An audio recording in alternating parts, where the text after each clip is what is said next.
Olá, vamos seguir então com nossas aulas de anestesiologia veterinária. Hoje vamos demonstrar a anestesia realizada nessa corujinha do mato, tá? Que o Instituto Água e Terra enviou para o SAS. Ela tinha dificuldade em se alimentar, pois ela apresentava ainda com a terceira pálpebra colada. Então, ela tinha que fazer uma cirurgia de remoção da terceira pálpebra. Aves, nós temos que, quando pensa em anestesia de aves, em pensar toda a fisiologia dela, que é totalmente diferente dos mamíferos, né? Começando pelos sacos aéreos, a forma de intubação, a capacidade de termorregulação também. E dependendo do tipo de ave, vai se modificando isso. Então, até isso a gente também tem que observar como é a fisiologia e anatomia da ave em questão que vamos estar anestesiando. Também é um animal que é anamnese. A gente não tem como fazer uma avaliação pré-anestésica, tá? Porque o animal vai se estressar. É um animal que era de vida livre, então ele vai se estressar. Então a gente acaba fazendo primeiro a contenção química, tá? E depois a gente faz a nossa avaliação propriamente dita. Lógico que a pessoa que resgatou o animal sabe das condições que ela se encontra. Então, por exemplo, o animal ele ficou um tempo ali no SAS. E quem estava cuidando do paciente sabia que ela não estava se alimentando corretamente, tá? Então, a gente já tem uma noção de que ela não está 100%, né? Então, ela não está rígida, ela deve estar com alguma desnutrição. Então, a gente vai escolher protocolos que sejam mais seguros, pensando nesse ponto de vista, né? E também não vai ter hemograma, muitas vezes, tá? Então, vai ter que fazer o procedimento sempre pensando em fármacos mais seguros, já que a avaliação pré-anestésica não é 100% como a gente faz nos animais domésticos. Outra coisa importante é saber a forma de contenção física a ser realizada ali no paciente. Tá? É um animal que a gente precisa pesar, tá? O paciente. Então, eu coloco luvas de couro para me proteger. Faço a contenção física. No caso, ela era muito pequena, então a gente faz a pesagem da caixa, depois põe o animal de volta dentro da caixa e pesa a caixa com o animal dentro. Tá? Na contenção é importante também prender também as asas para o animal não ficar se debatendo. Então, tem que segurar a cabeça e as garras, as patas, né? Que as garras é que crava na nossa pele. E ela fica tentando bicar, né? Virar para bicar nossa mão, normal. Então, contém, não fica também mexendo muito nela para não estressar. A ave se estressa muito facilmente e aí a anestesia acaba ficando instável, tá? Por liberação de catecolaminas. Aí a professora Gil tá retirando as garras que tava grudada em mim e na luva de couro. Então o animal pesou 115 gramas, tá? Depois da pesagem, ali no momento que eu pesei, eu já vejo o grau, se ela tá desidratada, se ela tá com o score corporal bom, para escolher o protocolo de contenção química. Então, eu escolhi para ela butorfanol, de analgésico, ketamina e midazolam, para fazer intramuscular, no músculo peitoral profundo. Então, as doses, uma dose para conter mesmo. Então, o animal, ele é para ele ficar desacordado, para depois eu colocar na manutenção anestésica com isoflurano, tá? Então, eu entubo sempre o paciente, porque são animais que têm predisposição à apneia, porque o isoflurano, ele fica acumulado nos sacos aéreos, e aí, de repente, ele aprofunda demais o animal. Então, eu brinco, né, que a ave, muitas vezes ela fica brincando de vivo e morto com a gente. Então, a professora Gil está aplicando a medicação pré-anestésica. Então, aí vai ser bem parecido com o manejo dos animais domésticos. A gente aplica intramuscular, a MPA, ou a contenção química mesmo, e devolve ali para a gaiolinha e espera a ação do fármaco. Então, a gente coloca, espera, mantém no ambiente tranquilo, livre de barulhos externos, principalmente. Então, após MPA, é bem rápido, o metabolismo delas é muito rápido, então o animal já fica cambaleando. Então, note, né, que ela já está sedada, mas eu espero mais um pouquinho para pegar. O ideal é o animal ficar até a queda, né, da anestesia, em lugares que não dê para ele travar, por exemplo, a asa, como gaiolas. Gaiola, ele pode travar a asa entre as grades, e aí pode causar uma fratura, ou até as patas também, ou fraturar bico. Então, o ideal é estar num ambiente liso, assim como essa caixinha de transporte. E a gente sempre observando para não ter o problema disso acontecer. Então, quando ela caiu de verdade, eu já peguei, tá? Ela ainda tá tendo algumas respostas, então ela não caiu 100%, já que eu vou colocar no isoflurano. Então, foi bom porque não aprofundou tanto na minha contenção química. A professora Gil, ela tá avaliando a parte oftálmica, porque ela tinha feito a avaliação, ela acordada. Então, agora anestesiada, ela tá verificando se realmente é isso que precisa ser feito nela, esse tipo de procedimento. O aquecimento é super importante para as aves durante o procedimento anestésico. Elas perdem muito calor e a hipotermia pode levar a óbito. Então vejam que ela ainda está se debatendo. Eu estou contando o cardíaco, observando também se há barulhos respiratórios. Então, às vezes, o animal tem lesões em sacos aéreos, a gente tem que observar também. Estou fazendo ali para aquecer e para conter ela, porque aí ela sente um pezinho em volta dela e não fica se debatendo tanto a asa. Então, basta um paninho, uma compressa. Não coloquei na anestesia inalatória nesse momento, porque para não ter o risco de aprofundar muito.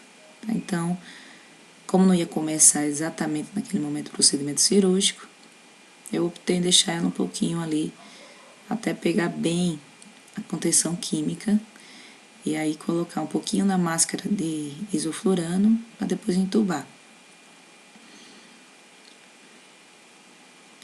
Vou colocar o sensor de monitoração, o oxímetro. Muitas vezes o oxímetro não pega porque as penas atrapalham o sensor do oxímetro, tá, gente? E é um animal pequeno, a frequência cardíaca é elevada, o nosso oxímetro também não consegue contar essas frequências muito altas. O ideal é um Doppler, tá? O Doppler a gente vai conseguir ouvir o pulso durante o procedimento todo cirúrgico. Mas o respiratório, acaba tendo que ficar vendo ocular mesmo, a gente observar os movimentos respiratórios.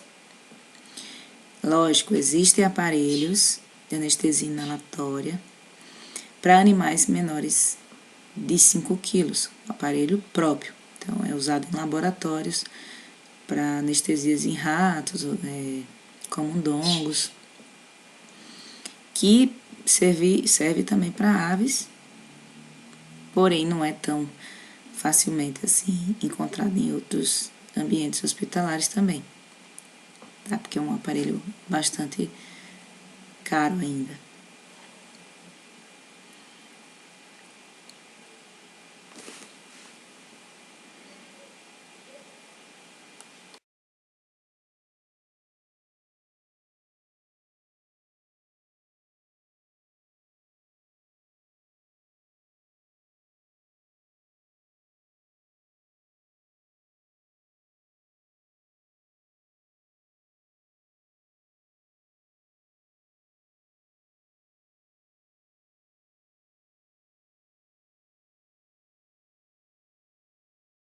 Então, nesse momento, eu coloco a máscara com isoflurano. Então, eu abro o oxigênio e o anestésico.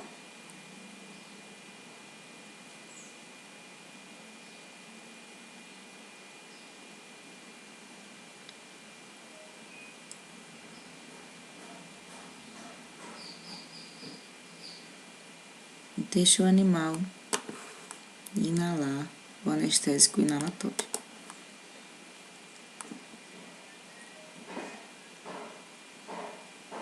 O circuito é uma baraca.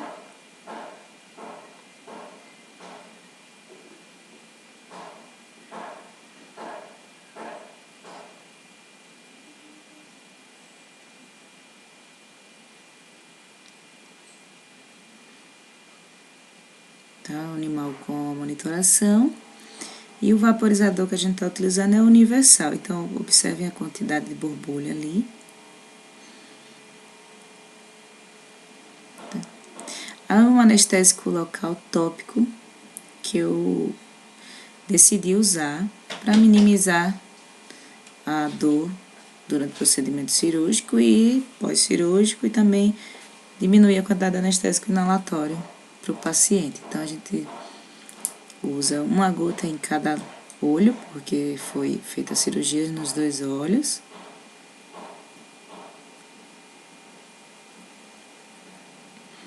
Importante fazer antes de começar o procedimento cirúrgico para ter o tempo de ação.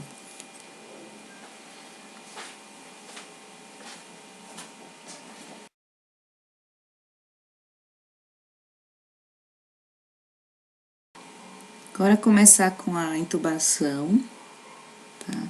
Então observem ali, aí eu trago o tubo, o menor que temos sem cuff, que é o indicado para aves, porém estava grande ainda para esse animal, então eu tento ali, mas eu observo que estava muito grande pro paciente.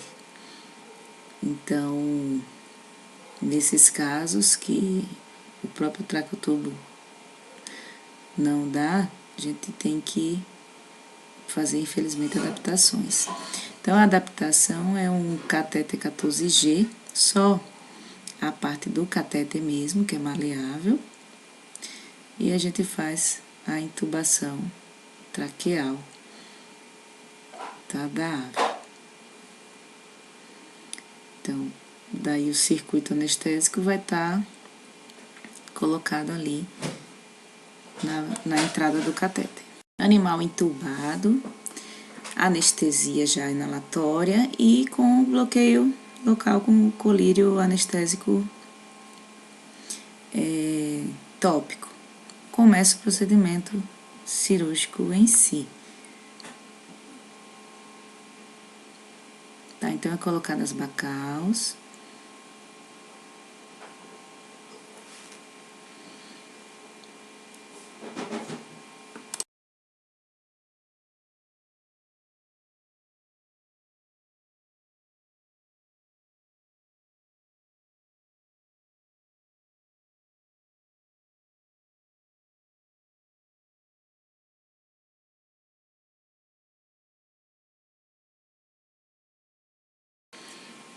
começa a remoção, tá, da terceira pálpebra. De um lado, depois vocês vão observar que vai do outro olho também.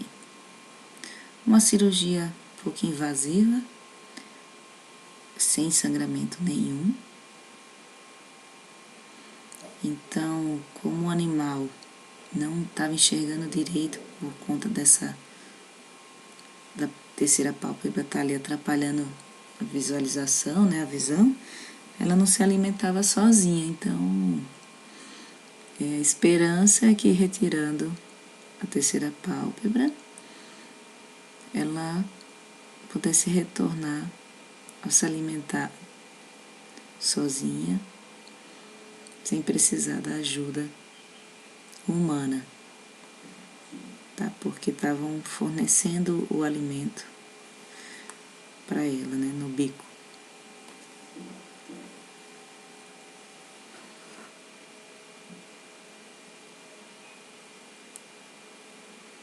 Então, o animal permanece sem reflexo palpebral, indicativo de um bom plano anestésico.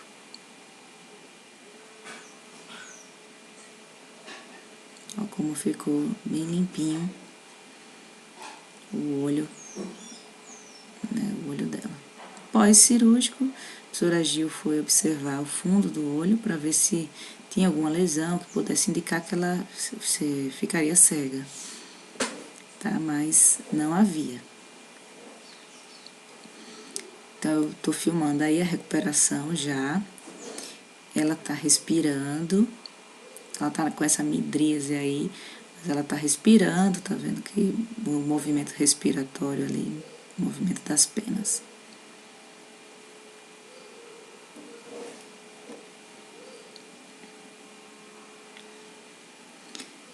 Então, vamos partir para a parte da recuperação anestésica. Tá? Para o animal não se debater durante a recuperação, é importante fazer uma contenção. E também, a gente não vai ficar segurando esse paciente, que a presença do ser humano também é estressante. Tá? Nossos odores estressam esse paciente. Então, a recuperação ideal é que ele fique sozinho, tá? De uma forma contida, para não se debater enquanto está acordando, no despertar. Então, o que a gente faz é enrolar um papel animal num papel, tá? Vulgarmente eu falo que é um temaki de ave, que é para esse animal, ele só vai conseguir, não vai ficar apertado, né, no papel, mas é de uma forma para ele não se debater. Essa forma também acaba aquecendo ele, então é uma forma de aquecer. E quando ele estiver bem acordado, ele vai conseguir sair normalmente desse papel. Tá? Então, eu fiz aí, pode ser feito com jornal, qualquer papel que esteja presente, só não pode ser muito sujo.